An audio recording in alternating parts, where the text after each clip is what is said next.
Thank you for joining us at another Nexcess 5-Minute Tech Talk. Today's topic is about planning. First off, my name is Akizian. I'm a partner manager here at Nexcess. With me, I have Mel and Sergio of Brain and Code. Correct me if I'm wrong here, guys. Mel's been active in ecom for about 15 years, Sergio about 10. As mentioned, we would like to talk about the importance of planning before acting. A good planning process should be done before development, updating, changing your e-commerce platform. What is like the common reasons projects go over budget, and also why customers wouldn't avoid planning accordingly? Well, first of all, thanks for receiving us here in Tech Talk for Nexcess. That's very amazing to be here. I would say that the main problem is the lack of emphasis on planning. So this will prevent you to lose money. Planning will prevent lose money, but it will also prevent a lot of things that are intangible that we can't see, like stress on your team. Imagine if you have a PM dealing with an over budget project, so you have a angry, you have an angry client on one hand, and you have an internal team super stressed trying to deliver the project. So I would say that planning is, if not the most important, one of the most important things that you could have. And I'd like to quote Lincoln on that, who said, give me 6 hours to chop down a tree, and I will spend first 4 sharpening the axe.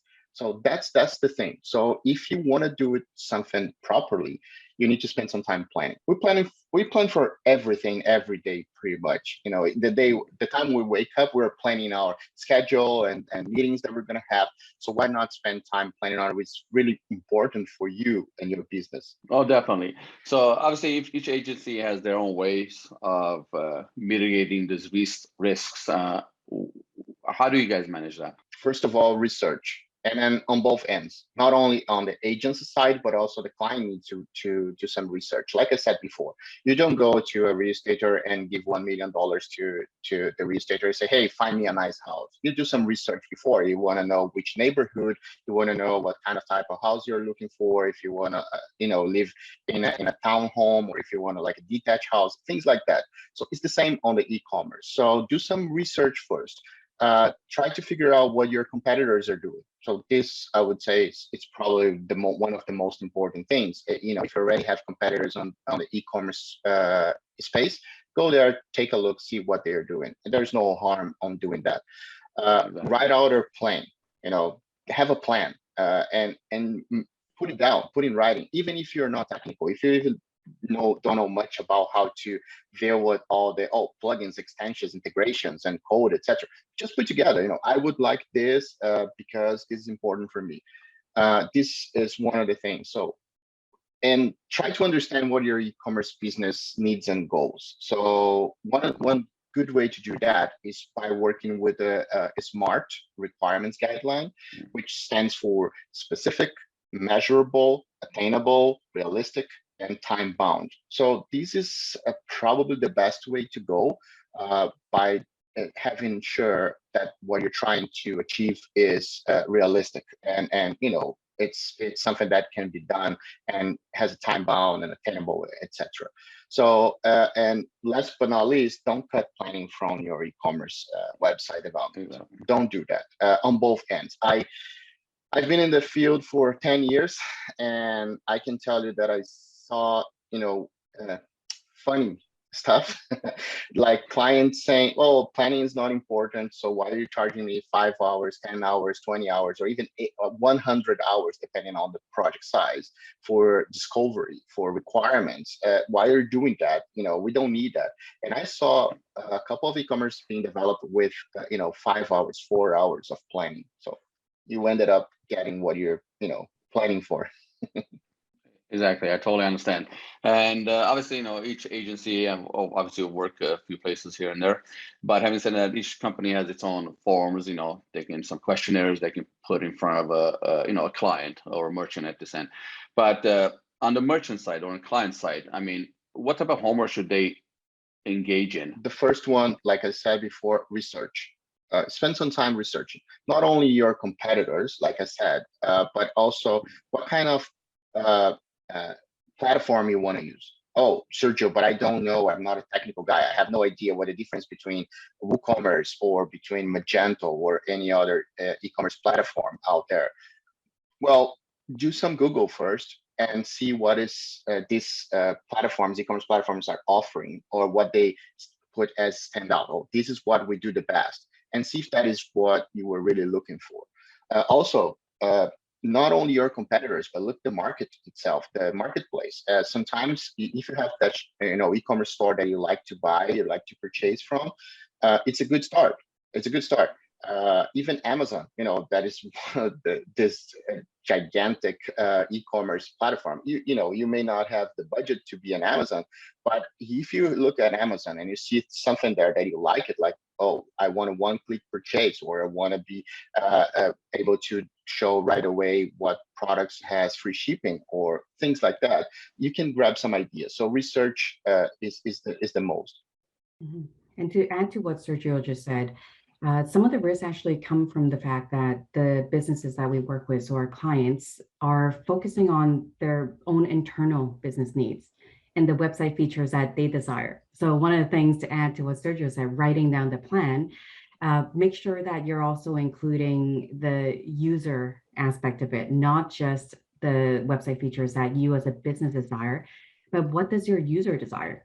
Right. And so that's where, combined with the business needs and that planning, the user experience, so UX planning, is, I think, equally important at this early stage of the strategy and the discovery phase of the project. One of the things that we do, like I ask the clients to do either as homework on their own, like you asked Moses, but then also, like, if they don't have that expertise, then we guide them through persona development. So standard persona development, I think most people watching this tech talk probably already understands, like common questions like age, gender, education, professional, technical aspects, right? Devices and applications they use. But then, because we specialize in e-commerce, right? So we always think, okay, the e-commerce persona, what is unique? Like, what is unique about this shopper's profile? And we loosely group them in 5 shopper persona groups, and they are product focused.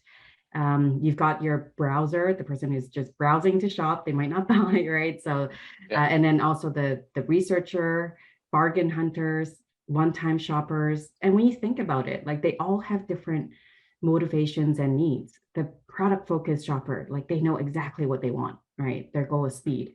And so the key element in your UX, so user experience, and UI, your user interface, is that you want to provide them things such as, like, a good site search and good filters once they land on a listing page, and like allow them to easily reorder things that they've previously purchased. So we work with B2B a lot, right? B2B businesses, and a lot of the shoppers are product focused, either product focused or researchers, right? And then researchers, they're goal driven, and so they're likely to purchase, but maybe not yet, like not at this stage of their journey. So they're still gathering information, and so you use things like user reviews, so they trust you, and you are more credible compared to maybe your competition.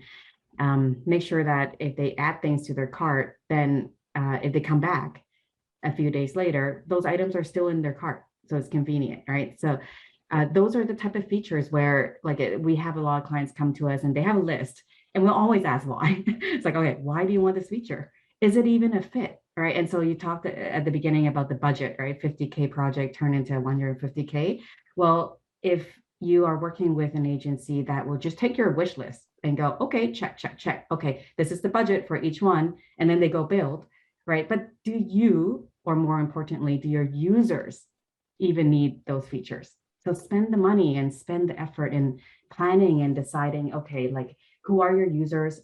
Are these features important? And then maybe phase out your approach so that you are really targeting the stuff that will matter, right, to the people who are coming to your site.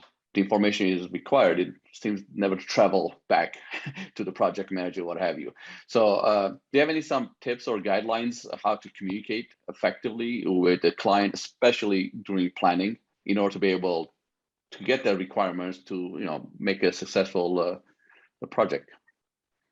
Yeah, no, that's a good question. And then first of all, something that I learned a long time ago is that communication is not about what you're saying, but what others are understanding from what you're saying. So there's a huge difference there. So I think first of all, have established right at the beginning who is your main point of contact. So if the agency and the client agreed that, okay, so the project manager on the agency side is John, and everything will come through John and John only. So it's an educational process, because John is the most, and you can tell the client, John is the most reliable person to contain and pass over the information on both ends. It's a two-way street. And then you check with the client who should be responsible on your end to not only communicate the agency, but also pass over the information that the agency provides you about the project. Understand and figure out who are the stakeholders and who will be approving or just communicating or checking the information that you're passing over. So this is the first step. Of course, there's tons and hours that we could talk about how a proper communication should be done. But I would say this is the first step. The second one would be have a very good system in place and transparent system in place. As an example, here at Brain Code, we use a tool that since the day one, during the kickoff, the client has access to every single meeting notes. So they are there as a client portal, and they will be able to see. And if there's something that, oh, I don't remember if I really said that. So you can go back and then just say, oh, let's check together. Perhaps it's my mistake, no problem. But then you check and say, oh yeah, the information is here. Okay, so yeah, my fault. So having follow-up, like weekly meetings, is the best way to keep the project on track. From a client's perspective, I think there are two tools that the client and the agency, but the client should be keeping an eye on. First is using, like I said, S.M.A.R.T requirements guidelines. So make sure that when putting together your e-commerce goals and needs, you are using S.M.A.R.T. So specific, measurable, attainable, realistic, time-bound. So as an example, I heard sometimes clients coming to me and say, hey, Sergio, I want my website to be well ranked on search engines. So I want to be on the first page of Google. Yeah, me too. But how we're going to do that? So a good e-commerce business goal would be, hey, I would like to see the website listed on page 1 of Google and being for the terms, let's say, swimming classes for babies and adult swimming classes and hydrotherapy classes within 6 months of launch. So here you have it's attainable, it's time bound, and it's realistic. So you're given the information in a way that it makes sense to your agency that will be working on your project. So another point that you said, Moses, and I really believe is user stories. I really like user stories because they are short, they are sharpened, so you go straight to the point. You need to understand the user story. You need to understand who will benefit when the requirement is implemented, what the benefit is, and why it's a benefit. So as an example, you could say, as a website administrator, I want to assign a free shipping icon to a specific product so that customers can easily identify which products have shipping, free shipping or no shipping fees. So this is a good way for you to pass over the information that you're looking for. So, and here I'm using the free shipping. I'm not talking about nothing technical, but you could say, as a website administrator, I want to be able to integrate my e-commerce with my ERP system so that I can have all the orders that are placed on e-commerce automatically integrated with my ERP, where I handle all the shipping and everything else. So the e-commerce is just a sales portal and not your PIM or your ERP system. So depending what the goals and the needs and what you're looking for, a short story, a brief one paragraph that just says, this is what the benefit is, and this is who we intend to be, and this is why we need it would be amazing for both ends. So if there's clients who do not have this data or even how to do research to understand that the user, so what type of activities do you recommend for them to start digging into some information, not only to help themselves, but obviously also help the agency that's will be developing their website? Yeah, we come across a lot of that.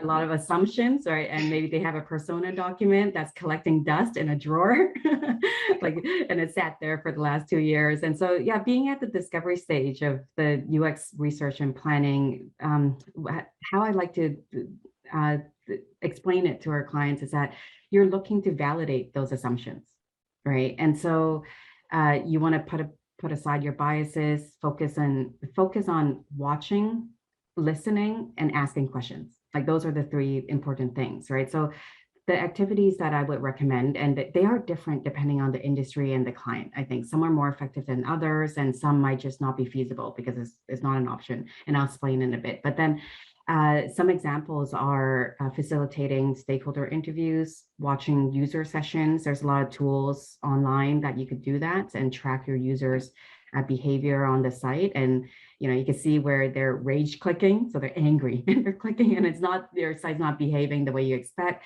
So you can really pinpoint where the pain point is, pinpoint the pain point. And so you can learn a lot about what they want. And another hidden gem, so I say sometimes some of these things are not feasible, so you really have to match the research activity with what is possible in your business, right? But a hidden gem is talk to your customer service reps, talk to your sales team, review call logs and support tickets if you have a support ticket system. But you might not have a customer service rep team and you're a one-man show and you're a small business and you are the salesperson. Well, then I guess you'll be asking yourself these questions, right? Yeah, well, as we discussed offline, obviously, all three of us, we can discuss about this for days, exchange stories probably forever based on our experiences. But unfortunately, this is a 5-minute tech talk. And there's so much to share, but there's some good nuggets in here. Hopefully, it's very helpful to the listener. But having said that, Mel and Sergio, where else they can get more information about planning? Do you have any resource they can maybe visit your site or what have you? Yeah, if they want to go to our website, we have a section called Insights, where it's our blog post, so we put a lot of information there. Also, if they want to talk, again, we don't charge by the hour, so call us and we can have some discussions. We love to ask why, so you're gonna hear us saying why that, why not that, why that. So to better understand. So yeah, we're here to help. Totally. So I really appreciate everyone's time, and this was a really good conversation. And I'd like to follow up, offline too, and hopefully we can share more fun stories. For sure. Awesome. Thank you, Moses. Thank you for your time. Thanks Thank for you, having Moses. us. Have a good one. Thank you. Bye. Bye.